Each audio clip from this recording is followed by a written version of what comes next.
ابھی وہ کچھ بھی کہتا جب زمل نے پہلے ہی انکار کر دیا۔ میں چلتی ہوں، یہ آ جائیں گے۔ اسے اس شخص سے ڈر لگ رہا تھا۔ جب مہابیر نے اس کا ہاتھ تھاما تو اسے یہ محسوس ہوا کہ جیسے کسی چٹان نے اس کو چھو لیا ہو۔ اس نے حیرت بھری نظروں سے اسے دیکھا تھا۔ ہم ساتھ چلیں گے، چلو گی نا میرے ساتھ، چلو گی نا؟ اس کی آواز میں پہلے جو معصومیت تھی اب ایک سنجیدگی آ گئی تھی، جو آرزو نے تو نہیں البتہ زمل نے ضرور محسوس کی تھی۔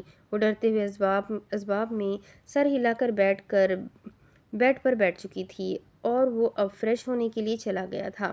آرزو باہر چلی گئی تھی اور زمل تو حیرت میں ہی مبتلا تھی کہ اس کے ساتھ ہو کیا رہا ہے۔ اس شخص کے کتنے چہرے ہیں اور اس گھر میں ہر انسان کے کتنے چہرے ہیں، اور اس گھر میں کیا تھا کیا نہیں تھا اسے کچھ بھی سمجھ نہیں آ رہا تھا، لیکن بہت جلد اسے سب کچھ پتہ چلنے والا تھا۔ اگر تمہیں یہاں پر زندہ رہنا ہے تو کسی پر بھروسہ مت کرنا، کسی پر بھی نہیں، اور خاص طور پر مجھ پر بھروسہ ہرگز مت کرنا۔ اس آواز پر زمل نے جھٹکے سے اپنا سر گھمایا تو زمین پر مہابیر کھلونوں کو اٹھائے کھیل رہا تھا۔ اس کے دل میں اچانک سے خوف بیٹھ گیا۔ یہ کیا ہو رہا تھا؟ یہ سب کچھ اس نے کہا تھا یا پھر اس کا وہم تھا؟ وہ کچھ بھی سمجھ نہیں پا رہی تھی۔ جب اگلے ہی پل اس کے ساتھ کیا ہوا، یہ جاننے کے لیے ہمیں نیکسٹ ایپیسوڈ پر جانا ہوگا، اور نیکسٹ ایپیسوڈ آپ کو نیکسٹ دن ملے گا، یعنی کہ کل ملے گا۔ تو چلے ملتے ہیں کل نئے ایپیسوڈ کے ساتھ، تب تک کے لیے اپنا خوب سارا خیال رکھیں۔